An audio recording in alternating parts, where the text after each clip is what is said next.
Eles riram quando eu disse que ainda sabia lidar com dinheiro. Um riso curto, venenoso, daqueles que fingem ser preocupação. Mãe, a senhora já tem idade para descansar, meu filho disse, tocando meu ombro como quem fala com uma criança. Eu sorri. Silenciei. Mas dentro de mim, algo acordou, não raiva, nem tristeza.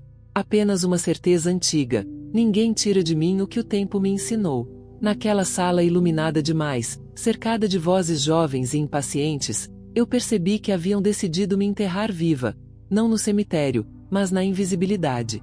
Queriam minha casa, minhas economias, meu silêncio. Diziam que era por amor, para me proteger. Como se uma mulher da minha idade não pudesse pensar. Como se sabedoria tivesse prazo de validade. Eu observei o olhar da minha nora, calculado, enquanto falava de planejamento familiar. As unhas longas tamborilando na mesa, o sorriso doce demais. O som do relógio marcou o segundo exato em que percebi: o plano deles já estava em andamento. Era como assistir a um incêndio começar por dentro das paredes. Ninguém via, mas eu sentia o cheiro. O mais cruel é que a traição deles não veio de fora, mas de dentro da minha própria casa. Eles não queriam me machucar, diziam. Só administrar melhor as coisas. Palavras bonitas para encobrir o que realmente era: ambição. E foi nesse instante, entre papéis e promessas falsas, que eu entendi que o amor deles tinha preço. E que eu, por ironia, era quem bancava a conta. À noite, o silêncio da casa parecia zombar de mim. O som da geladeira, o tic-tac do relógio, o vento batendo na janela. Tudo conspirava para me lembrar que eu estava sozinha. Mas o que eles esqueceram é que o silêncio, para quem aprendeu a sobreviver em silêncio, é terreno fértil. Foi ali, entre uma lembrança e outra, que minha mente começou a trabalhar. Eu não sabia ainda como, mas sabia o que. Eles aprenderiam a diferença entre subestimar e destruir. As pessoas acham que envelhecer é enfraquecer. Eu descobri que é o contrário. É como o café forte que sobra no fundo da garrafa. Mais escuro, mais amargo, mais verdadeiro. E talvez por isso, quando eles decidiram me excluir das decisões, não perceberam que estavam me dando tempo. E tempo, para quem aprendeu a esperar a vida inteira, é a arma. O plano deles parecia perfeito. Os documentos, as transferências, os sorrisos falsos. Tudo arrumado para me deixar sem escolha. Mas há algo que eles nunca souberam: eu sempre guardo cópias. Cópias de tudo. E memórias não se apagam como arquivos. Elas ficam ali, esperando a hora certa de se tornarem prova. Dizem que o dinheiro muda as pessoas. Eu digo que ele apenas revela. E foi nessa revelação que a velha mulher que eles achavam frágil começou a desaparecer. No lugar dela, nasceu alguém que eles nunca conheceram de verdade. Porque o que estava em jogo não era só o meu dinheiro. Era o meu nome, a minha história, a minha dignidade. E se tem algo que o tempo me ensinou, é que quem te humilha por pensar que você está fraca, esquece que a fraqueza é só o intervalo entre a queda e a vingança. Naquele dia, enquanto eles me cercavam de palavras doces e intenções sujas, eu apenas sorri. E pensei: vocês ainda vão descobrir quanto vale o que desprezaram. E quando descobrirem, vão ser vocês a me procurar. Vão ser vocês a pedir o que disseram que eu já não sabia usar. Me diga, o que dói mais? Perder o dinheiro que roubaram, ou ter que implorar para consegui-lo de volta? Na manhã seguinte, acordei com o som da chaleira e uma estranha calma. O tipo de silêncio que precede tempestades. A mesa ainda tinha as marcas do jantar da noite anterior. Copos pela metade, guardanapos amassados, e um pedaço de papel esquecido, com a assinatura do meu filho. Um documento de autorização que eu deveria ter assinado, entregando a ele o controle das minhas economias. Eu não tinha assinado. Eles achavam que eu hesitaria por medo, por fraqueza. Mas eu apenas esperava o momento certo. E o tempo certo é uma arte que só quem viveu o bastante entende. Enquanto o sol atravessava a cortina, vi minha mão enrugada sobre a madeira da mesa e pensei em tudo que aquelas mãos já fizeram. Trabalhar, criar, alimentar, socorrer. Havia força ali, uma força que eles não reconheciam mais. Para eles, eu era apenas uma mulher cansada, que precisava ser guiada. Mas o que eles chamavam de cansaço era, na verdade, sabedoria. Sabedoria de quem já viu muita gente cair por achar que estava no controle. Eles vinham quase todos os dias agora. Sempre com a mesma conversa disfarçada de cuidado. Mãe, a senhora podia descansar, deixar isso com a gente. Eu fingia considerar. Fazia perguntas inocentes. Deixava que falassem mais do que deviam. Foi assim que percebi que já tinham começado a mexer nas minhas contas. Pequenas transferências, valores que faltavam e ninguém sabia explicar. E eu, do meu jeito calmo, apenas observava. A confiança é uma moeda curiosa. Quando você dá demais, ela perde valor. E eu percebi que, em algum momento, minha família começou a me ver como um cofre que ainda respirava. Um depósito de lembranças, histórias e dinheiro. Mas o que eles não sabiam era que, antes de ser mãe, eu fui comerciante. Antes de ser avó, eu fui mulher de números, planilhas e contratos. E eu nunca esqueci nada. Passei a noite inteira revisando documentos, abrindo pastas antigas, cruzando informações. Encontrei um extrato que não mentia. Meu próprio filho havia usado meu nome para fazer um empréstimo. Uma quantia alta, suficiente para arruinar minha estabilidade se eu não percebesse a tempo. O coração doeu, claro, mas não de surpresa, doeu de constatação. A traição é sempre menos chocante quando a gente já sente o cheiro dela antes de ver o rosto. Não chorei. Não gritei. Eu apenas me levantei, fiz café e comecei a escrever. Um plano. Um que não envolvia polícia, nem escândalo. Eu não queria vingança de novela. Queria justiça de mãe. Aquela que ensina pela dor, mas sem perder a elegância. Enquanto eu anotava cada passo, percebi que tudo que vivi me trouxe até ali.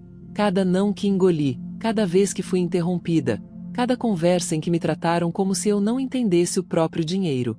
Tudo isso agora era combustível. Eles pensaram que o tempo me enfraqueceu, mas o tempo só me tornou mais paciente. As semanas seguintes foram um espetáculo silencioso. Eu agia como se nada tivesse acontecido.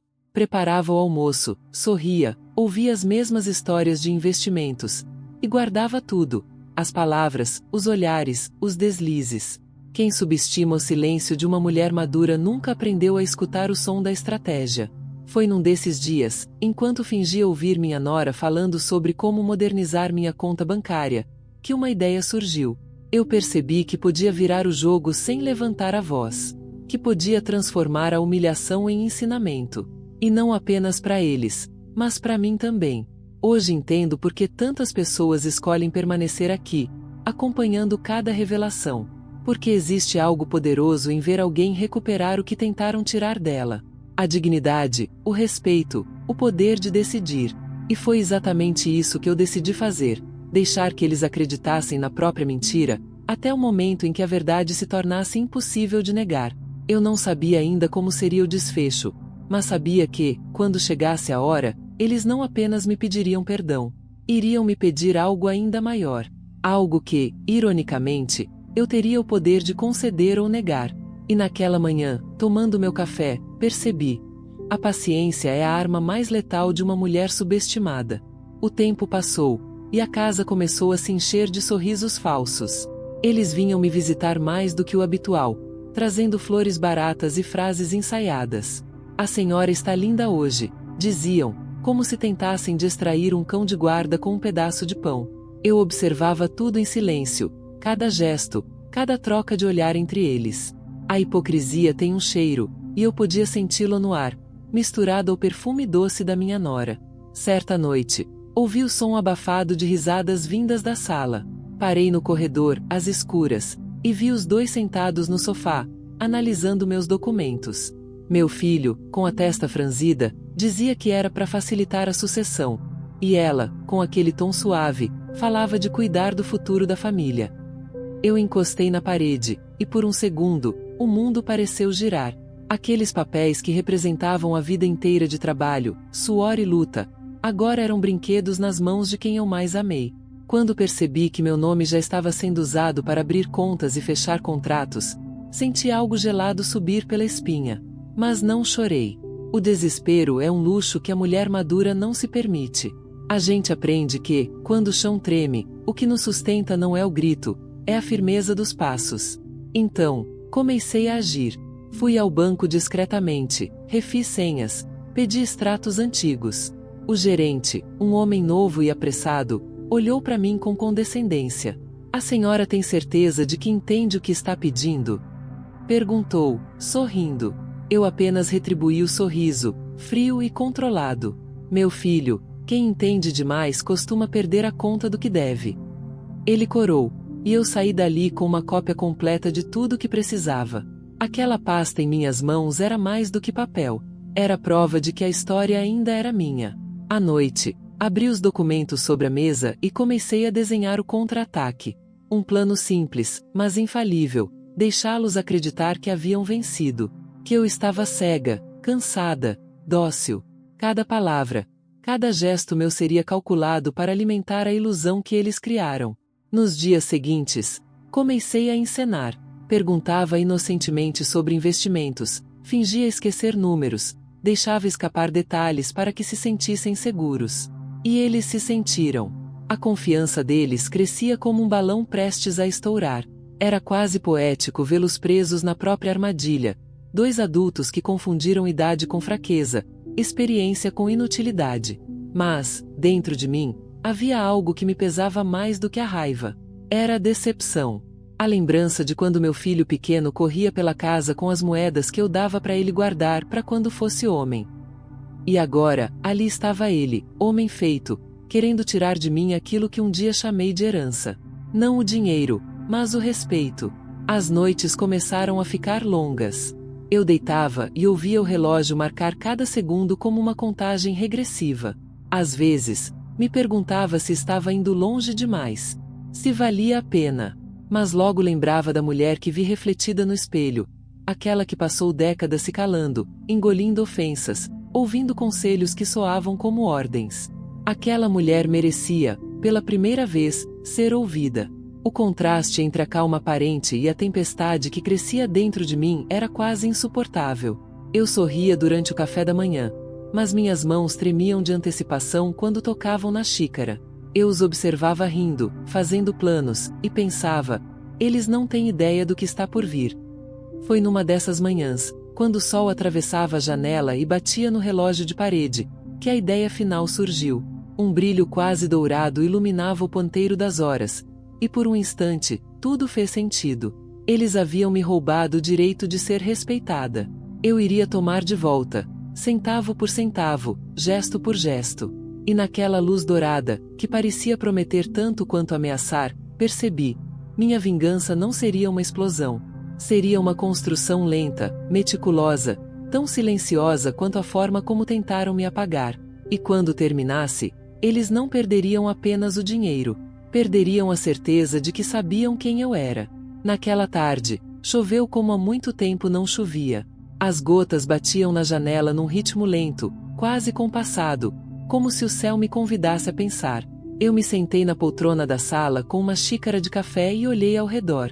A casa que um dia ecoava risadas agora era um campo de guerra silenciosa. Cada objeto parecia carregar lembranças de outra vida. A toalha bordada por minhas próprias mãos, o retrato de família na estante, o cheiro distante de bolo de fubá. Era tudo tão familiar e, ao mesmo tempo, tão estrangeiro. Foi ali, observando o reflexo da chuva no vidro, que percebi o que mais doía. Não era o roubo. Era o desrespeito. Era o modo como me apagaram, como se experiência fosse algo que se descarta. Eu pensei em todas as mulheres da minha idade que conheço, amigas, vizinhas, colegas de igreja, e vi o mesmo olhar cansado nelas. O olhar de quem foi deixada de lado por gente que diz saber o que é melhor. E percebi, o que me aconteceu não era só sobre mim. Era sobre todas nós. No fundo, eu sabia que não podia mudar o passado, mas podia transformar o sentido dele. Podia usar a dor como ferramenta. E foi assim que o plano deixou de ser apenas vingança.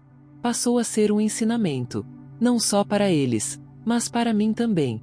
Porque o perdão pode até limpar o coração, mas a justiça... a justiça cura a alma. Comecei a frequentar o banco com mais frequência, discretamente. Falava com outros gerentes, buscava conselhos de antigos contatos, pessoas que ainda me respeitavam. Aos poucos, reconstruí o que eles tentaram destruir. Transferi o dinheiro para contas que só eu sabia. Investi parte dele em algo que meu filho jamais entenderia. a mim mesma. E quanto mais recuperava o que era meu, mais a raiva se transformava em serenidade. Em uma das idas ao banco, vi uma senhora sendo tratada da mesma forma que haviam tentado me tratar, com condescendência. O funcionário falava devagar, quase como se explicasse um desenho a uma criança. Eu me aproximei, toquei o braço dela e disse: "A senhora sabe mais do que imagina. Eles é que ainda não perceberam." Ela sorriu, e naquele sorriso, senti algo reacender dentro de mim. Era uma lembrança antiga, o prazer de ser ouvida. Voltei para casa leve, mas determinada. Eles achavam que o dinheiro era o prêmio, mas estavam enganados. O prêmio seria o momento em que tivessem que me olhar de novo, não como mãe, nem como idosa, mas como igual. Na semana seguinte, meu filho apareceu com um presente. Um ramalhete de flores e um sorriso que eu conhecia bem. O sorriso de quem precisa de algo. "Mãe, o banco complicou um pouco as coisas, mas é passageiro", disse ele, tentando parecer calmo. Eu ouvi em silêncio, cada palavra caindo como pedra no chão. Por dentro, eu já sabia. O destino começava a devolver tudo o que haviam me tirado.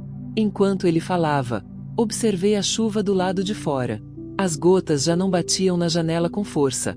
Agora deslizavam lentas, como se o céu também tivesse se acalmado. Eu pensei em quantas pessoas naquele exato momento estavam sentadas em suas casas, sentindo a mesma mistura de dor e força. É nesse ponto que muitos sentem o impulso de apoiar essa jornada, deixando um sinal silencioso de que a mensagem os tocou. Talvez um gesto, uma lembrança, um simples pensamento de empatia. Olhei para o meu filho e sorri.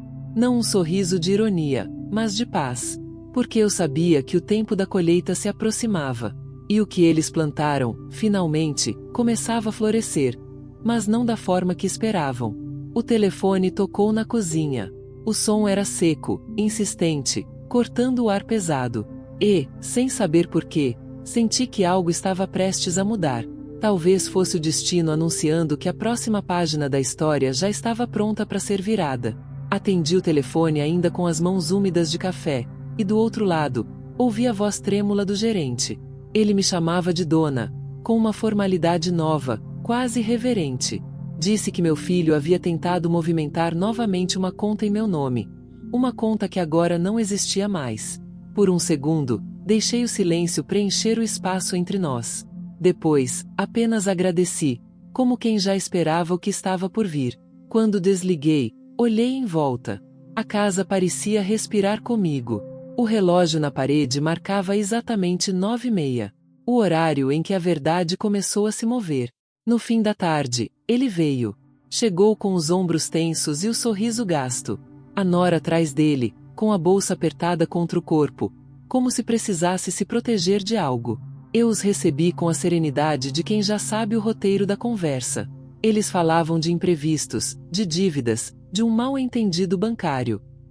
Eu ouvia. E enquanto falavam, notei a ironia de tudo. Eram as mesmas vozes que um dia me ensinaram a desconfiar, agora pedindo compreensão. A sala estava banhada por uma luz morna. O sol entrava pelas cortinas, desenhando linhas douradas sobre o tapete. Eles pareciam menores sob aquela luz, como bonecos de pano que perderam o recheio. Eu, ao contrário, me sentia estranhamente inteira. Cada palavra deles batia e voltava, sem encontrar espaço para ferir. A dor que um dia queimou, agora se transformava em observação. E eu os observava com a distância que só a decepção amadurecida permite. Foi nesse instante que percebi algo profundo. A vingança, quando nasce do orgulho, destrói. Mas quando nasce da dignidade, ensina. E o que eu queria ensinar a eles era simples. Respeito não se exige, se conquista. E quando se perde, não se recupera com desculpas, mas com consequência. Fiz questão de oferecer café, como sempre. Eles aceitaram, meio desconfortáveis. Eu o servi com o mesmo cuidado de antes, o mesmo perfume de canela que ele tanto gostava. O sabor doce e familiar parecia aliviar a tensão, até que ele perguntou, num tom quase infantil, se tudo voltaria ao normal. Eu deixei a xícara no pires e respondi com calma: "Depende do que você chama de normal." O silêncio que se seguiu foi denso, quase físico. A nora desviou o olhar, e ele começou a tamborilar os dedos na mesa. um velho hábito que denunciava nervosismo. Ali, naquele pequeno gesto, vi o menino que eu criei e o homem que o poder corrompeu. E, pela primeira vez, não senti pena. Senti pena de mim, por ter demorado tanto a enxergar. Quando eles foram embora, o som da porta se fechando foi libertador. Fiquei sozinha na sala, olhando a xícara vazia. O cheiro do café ainda pairava no ar, misturado à lembrança da conversa. Pisei firme, sentindo o chão sob os pés, e percebi. O medo que me paralisava havia se transformado em algo muito maior. Em controle. Aquela noite foi longa. A chuva voltou, fina, constante, como se lavasse o que restava do passado. Abri o laptop e, com um leve tremor nas mãos, finalizei a última etapa do meu plano. Uma movimentação estratégica que garantiria que nenhum deles pudesse tocar mais no que era meu. Fiz tudo em silêncio, como sempre fiz. E quando terminei, deixei o arquivo salvo com um nome simples: Herança. Encostei-me na cadeira e olhei pela janela. As luzes da rua refletiam pequenas estrelas na poça d'água do jardim. Pensei em quantas vezes me senti invisível, e agora, ironicamente, era no invisível que eu encontrava poder. O poder de agir sem ser percebida. O poder de reconstruir sem precisar anunciar. O telefone tocou outra vez. Não atendi. Preferi ouvir o som da chuva. Porque, às vezes, o silêncio é a resposta mais elegante que alguém pode dar. Mas algo me dizia que aquela história ainda não havia terminado. O destino tem um jeito curioso de devolver o que tiram de nós. E, às vezes, ele devolve com juros. Os dias seguintes foram de uma calma estranha, quase ensaiada. O tipo de paz que vem antes da mudança, quando o mundo ainda não percebe que algo já começou a se transformar. Eu acordava cedo, fazia meu café, varria o quintal e observava o movimento da rua, como quem vigia o tempo. Cada detalhe da rotina parecia mais nítido. O cheiro da terra molhada, o som das folhas caindo, até o chiado da chaleira. Tudo parecia dizer que uma nova fase estava prestes a nascer, silenciosa, mas inevitável. Meu filho não voltou a ligar, nem minha nora.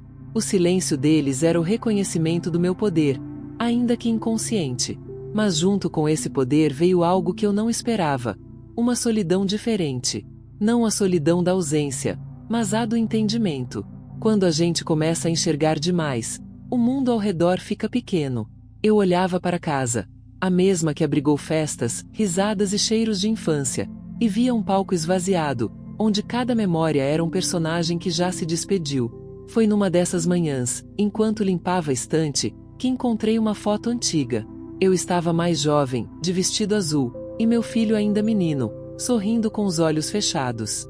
Por um instante, senti o coração pesar. Pensei em quantas vezes me sacrifiquei para que ele tivesse o que eu nunca tive. Enquanto sim eu disse quando queria dizer não. Em como o amor, às vezes, nos cega de um jeito doce, até que o doce se torna veneno. A imagem daquele sorriso me fez perceber que não havia apenas vingança na minha atitude, mas também um tipo de luto. Eu não estava apenas punindo o que fizeram comigo, estava enterrando a mulher que permitiu ser apagada. A cada escolha que fiz, senti essa mulher desaparecer um pouco mais. A que engolia o choro, a que pedia desculpas por existir, a que acreditava que envelhecer era sinônimo de ser deixada de lado. O medo que me acompanhava nos primeiros dias começou a se misturar com outra sensação, difícil de descrever. Era liberdade, mas uma liberdade melancólica, feita de perdas. Porque toda libertação, no fundo, é também um adeus. E eu me despedia de tudo que fui, mãe, esposa, cuidadora, para me tornar apenas eu. À noite, a casa escurecia mais cedo. Eu deixava as luzes apagadas de propósito. Gostava de ver os contornos das coisas sob o brilho da rua. As sombras dançavam nas paredes como lembranças que se recusavam a partir. Às vezes, eu falava sozinha, repetindo frases que nunca disse quando deveria. Não, eu não concordo. Não, isso não é certo. Não, eu não vou assinar. Era como se, ao dizê-las agora, eu reescrevesse o passado. E, de alguma forma, reescrevia mesmo. Uma noite, acordei com o barulho de passos no quintal. O coração acelerou. Fiquei imóvel por alguns segundos, ouvindo. O som era ritmado, cauteloso. Peguei o celular e caminhei devagar até a janela. Lá fora, o portão balançava com o vento. Nenhum movimento humano. Apenas a lua alta e as sombras das árvores tremendo sobre o muro. Respirei fundo e sorri. O medo antigo ainda tentava me visitar. Mas agora ele chegava tarde demais. Fechei as cortinas e sentei na beira da cama. Olhei para minhas mãos, envelhecidas, mas firmes, e senti algo que há muito tempo não sentia: orgulho. Orgulho de ter resistido. Orgulho de ter me reconstruído. O mundo sempre me ensinou a ser forte para os outros, mas nunca para mim.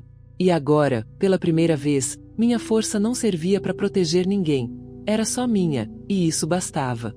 Do lado de fora, o vento ganhou força, fazendo as janelas baterem. O som era quase uma batida de tambor, anunciando algo. Talvez fosse apenas a natureza, talvez o universo avisando que a história ainda não acabou. A chuva começou a cair devagar, e o ar se encheu do cheiro de terra molhada. Fiquei ali, observando as gotas escorrerem pelo vidro, lembrando de tudo o que vivi. Havia algo de bonito naquilo. Uma espécie de recomeço que ainda não tinha nome, mas já tinha forma. E enquanto o som da tempestade crescia, senti um arrepio na nuca. Não era medo. Era pressentimento. Algo, ou alguém, estava prestes a voltar. Na manhã seguinte, o telefone tocou outra vez. O mesmo número do banco. Mas dessa vez, não era sobre mim. Era sobre eles. O gerente, com a voz tensa, explicou que uma transferência irregular havia sido bloqueada.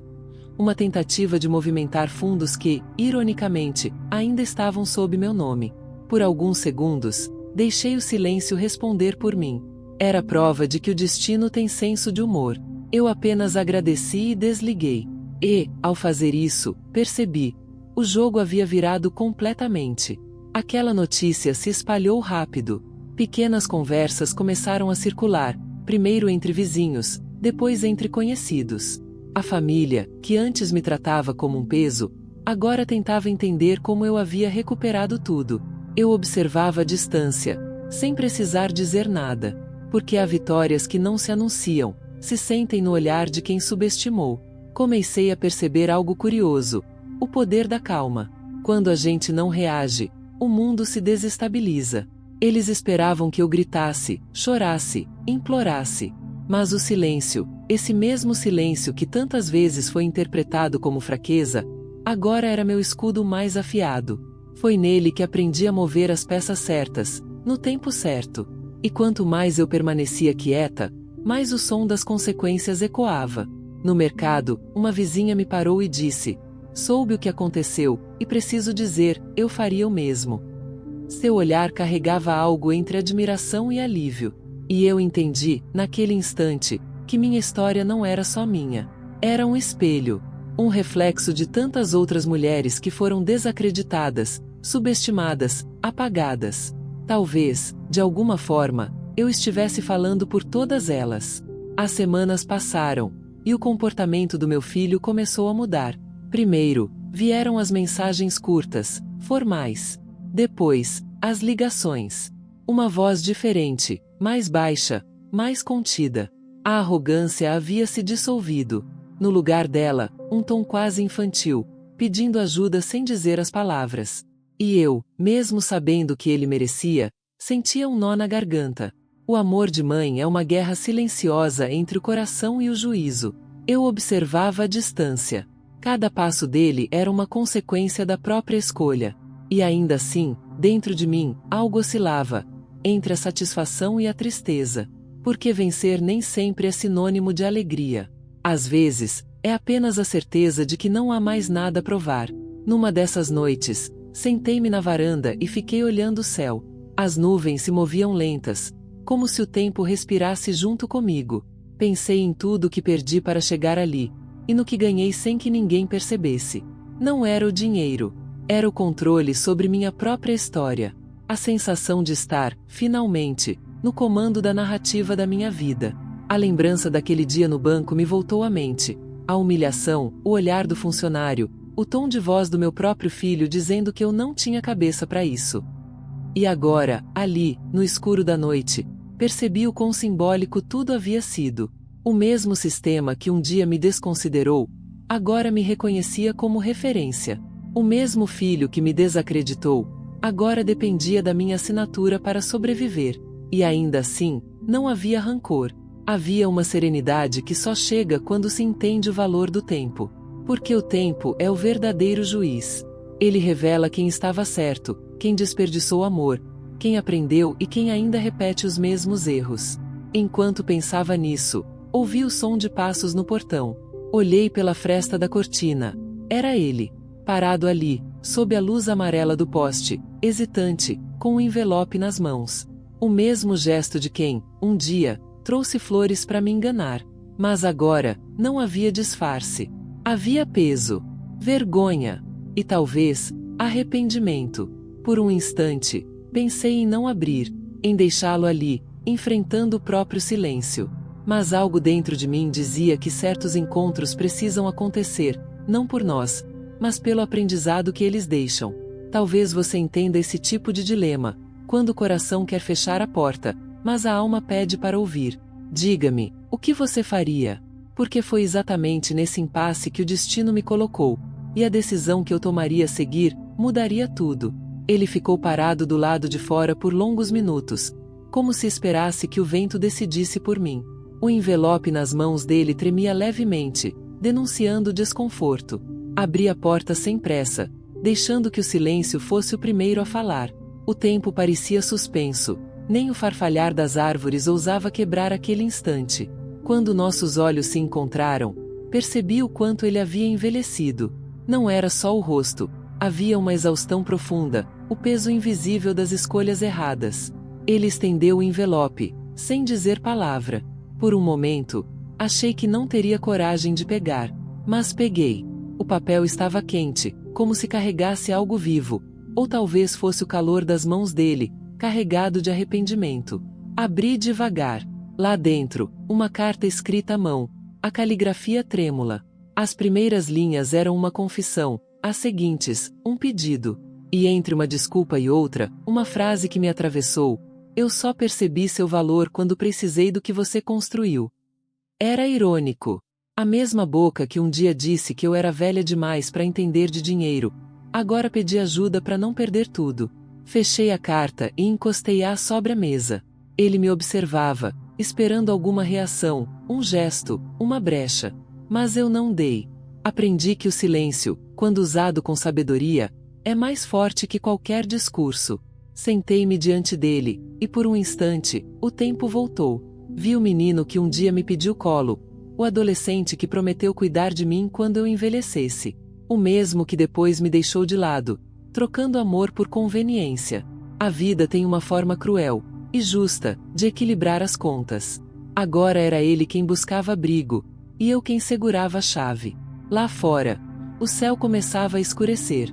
As primeiras gotas de chuva batiam no telhado, lentas, compassadas, como se marcassem o ritmo da conversa que não acontecia.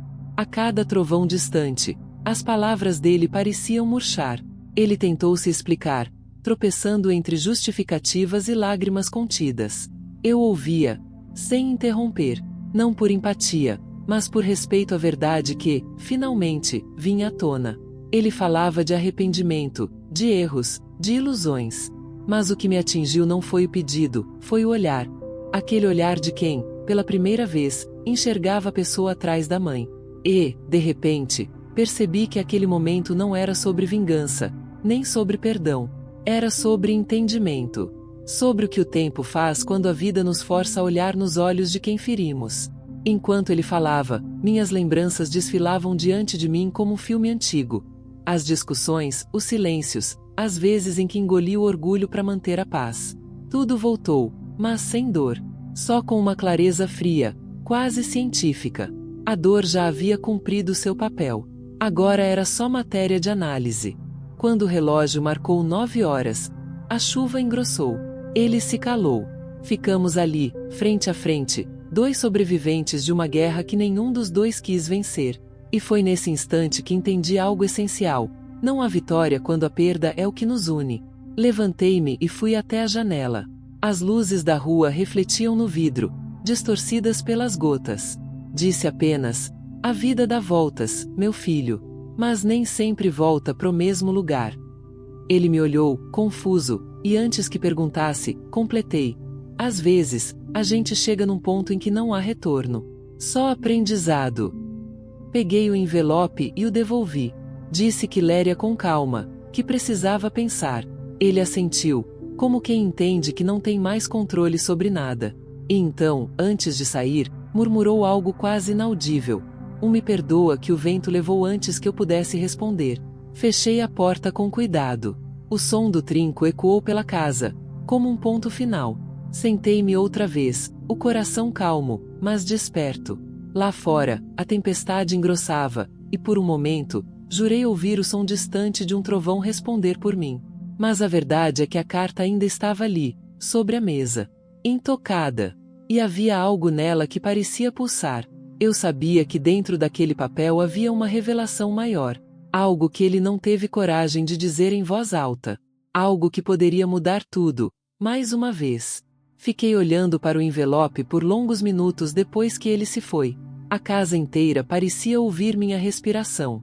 O som da chuva, que antes era distante, agora batia nas janelas como dedos impacientes pedindo entrada. Aquela carta parecia ter um peso desproporcional ao seu tamanho, como se dentro dela houvesse algo vivo, pulsante, pronto para mudar o rumo de tudo mais uma vez. Peguei-a com cuidado, como quem segura uma verdade prestes a morder. Sentei-me à mesa e encarei a caligrafia trêmula. As letras, irregulares, contavam mais do que as palavras. Revelavam cansaço, arrependimento e talvez medo. Abri o envelope lentamente, ouvindo o rasgar do papel como se fosse um som proibido. As primeiras linhas eram o que eu já esperava. Desculpas, justificativas, lembranças distorcidas. Mas então, algo mudou no tom. As palavras começaram a ficar mais densas, mais pessoais, quase desesperadas. Ele confessava que parte do dinheiro que dizia ter investido havia sido desviado, não apenas por erro, mas por confiança cega em alguém próximo.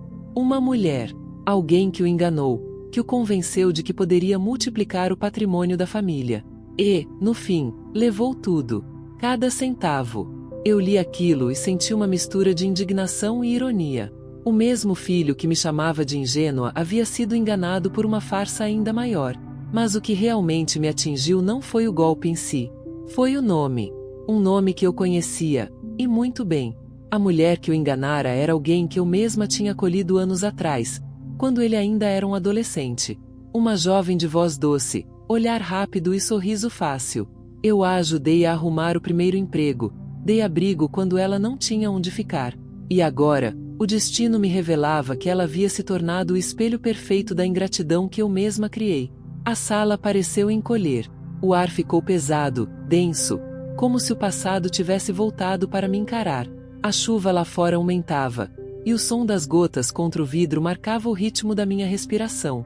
Eu me levantei devagar e fui até o espelho. O reflexo me devolveu uma mulher que já não era a mesma. Os traços firmes, os olhos cheios de histórias, o silêncio afiado como lâmina. Havia ali algo novo. Uma calma perigosa. A calma de quem entende o próprio poder. O mais estranho é que, em vez de raiva, senti um tipo de clareza. Tudo fez sentido de repente. Cada gesto, cada palavra, cada traição. O mundo não me devia nada. E eu também não devia mais nada a ninguém. A vida, no fundo, sempre me preparou para aquele momento. Eu aprendi a perder para depois aprender a escolher. E escolher, agora, era meu maior privilégio. Peguei a carta novamente. Li as últimas linhas. Ele dizia que precisava de mim, não apenas pelo dinheiro, mas pela força que via em mim. A mulher que eu humilhei é a única que ainda pode me salvar. Aquilo me atravessou de um jeito estranho, não como um elogio, mas como uma constatação tardia. Ele finalmente via o que eu sempre fui, mesmo quando ninguém via. Voltei para a janela. A rua estava deserta, coberta de reflexos. A luz dos postes se misturava à neblina, criando uma atmosfera quase de sonho. Pensei em sair, caminhar sem rumo, deixar a chuva levar o resto do que ainda me prendia ao passado. Mas algo me fez ficar. Era como se a casa, testemunha silenciosa de tudo, me pedisse para esperar. E foi aí que ouvi o som, um motor estacionando em frente. As luzes de um carro cortaram a cortina da chuva. O farol iluminou minha sala por um instante, revelando o brilho do envelope ainda aberto sobre a mesa. Meu coração acelerou. O relógio marcava quase meia-noite. A porta bateu levemente, como se alguém tivesse encostado. O vento, talvez. Ou não. Fiquei imóvel, tentando distinguir o som entre o barulho da chuva e o farfalhar das folhas no quintal. A sensação era a mesma de antes, o pressentimento de que algo se aproximava. A diferença é que, dessa vez, eu não sentia medo. Apenas uma certeza. O passado não estava terminado. Ele tinha voltado para ajustar as últimas contas. E, pela primeira vez, eu estava pronta para enfrentá-lo, não como vítima, mas como autora da minha própria história. A porta se abriu devagar, rangendo como se o som denunciasse a presença de um fantasma. Mas não era o passado que entrava, era consequência dele. A mulher da carta estava ali, molhada pela chuva, com o mesmo olhar que um dia fingiu gratidão. O tempo não a tinha mudado tanto quanto a culpa. Ela hesitou por um instante, segurando uma bolsa contra o peito, como quem tenta proteger o pouco que restou de dignidade. Eu não disse nada. Apenas a observei, como quem assiste a um capítulo final que já conhecia o desfecho. Ela respirou fundo, buscando coragem para falar. E então, com a voz trêmula, confessou o que eu já sabia. Que enganara meu filho, que o havia usado, e que agora, endividada e sozinha, precisava da minha ajuda. A ironia era quase poética. O destino, que raramente é justo, dessa vez parecia ter um senso refinado de simetria. Sentei-me diante dela, com o mesmo controle que aprendi a dominar a duras penas. Cada palavra dela me atravessava, mas não como uma flecha, como um eco distante, incapaz de ferir. A dor que um dia me calou agora era minha armadura. E quanto mais ela falava, mais claro ficava que o poder tinha mudado de lado. Ela, que um dia me olhou de cima, agora falava de baixo, com os olhos marejados e as mãos inquietas. Eu podia ter dito qualquer coisa. Podia ter gritado, relembrado, insultado. Mas apenas disse: sente-se. Ela obedeceu. E ali, entre nós, o silêncio pesava mais do que todas as palavras do mundo. Peguei a carta do meu filho e coloquei sobre a mesa. Você sabe o que é isso? Perguntei. Ela assentiu, com um fio de voz. Sei. Foi então que algo dentro de mim se acalmou de vez. Eu entendi que a justiça não precisa de plateia, nem de aplausos. Às vezes, basta estar presente no momento em que o equilíbrio se restabelece. E, naquele instante, tudo se equilibrou. Ela pediu perdão. Eu apenas olhei. Não aceitei, não neguei. Porque o perdão, quando é verdadeiro, não precisa ser dito, apenas compreendido. Depois que ela saiu, a chuva cessou. A rua parecia limpa, lavada. Abri as janelas e deixei o ar fresco entrar. O cheiro da terra molhada se misturava com o da madeira antiga da casa. E, pela primeira vez em muito tempo, senti paz. Não uma paz passiva, mas a que nasce do controle recuperado. Do poder silencioso de quem sobreviveu à desconfiança, ao abandono e à injustiça, e transformou tudo em sabedoria. Fui até o espelho mais uma vez. A mulher que me olhou de volta era outra. O mesmo rosto, mas um olhar completamente novo. Havia luz onde antes havia dor. E pela primeira vez, entendi o que é envelhecer com propósito. Não perder a juventude, mas ganhar clareza. Saber quem você é, mesmo quando o mundo tenta te convencer do contrário. Mais tarde, meu filho ligou. A voz dele estava diferente, cansada, mas sincera. Disse que havia lido a própria carta em voz alta, e que agora entendia o que sempre tentei ensinar. Não respondi de imediato. Apenas escutei. E quando ele terminou, disse uma única frase: agora você sabe o que é começar de verdade. E desliguei. Enquanto o telefone ainda vibrava em minha mão, olhei pela janela e vi o sol rompendo as nuvens. Era um desses momentos simples que parecem carregar uma mensagem oculta. A luz dourada se espalhava devagar, aquecendo o chão ainda úmido, e eu percebi que tudo que havia perdido me trouxe exatamente até ali. O ponto onde a dor se transforma em poder. Talvez seja isso que chamam de renascimento. Quando o que tentaram apagar em você volta mais forte, mais calmo, mais nítido. Não como vingança, mas como verdade. Hoje, olho para trás e não sinto raiva. Sinto orgulho. Porque o tempo me ensinou que ser subestimada é a melhor forma de preparar uma vitória silenciosa. E é por isso que continuo contando essa história, para que quem me ouve saiba que sempre há um jeito de reescrever o próprio destino. Se essa jornada te tocou de alguma forma, deixe um sinal, não por mim, mas por você, para lembrar que dignidade é a forma mais rara e poderosa de riqueza, e que, no fim, é ela, e só ela, que faz o mundo se curvar diante de quem nunca desistiu de si mesmo.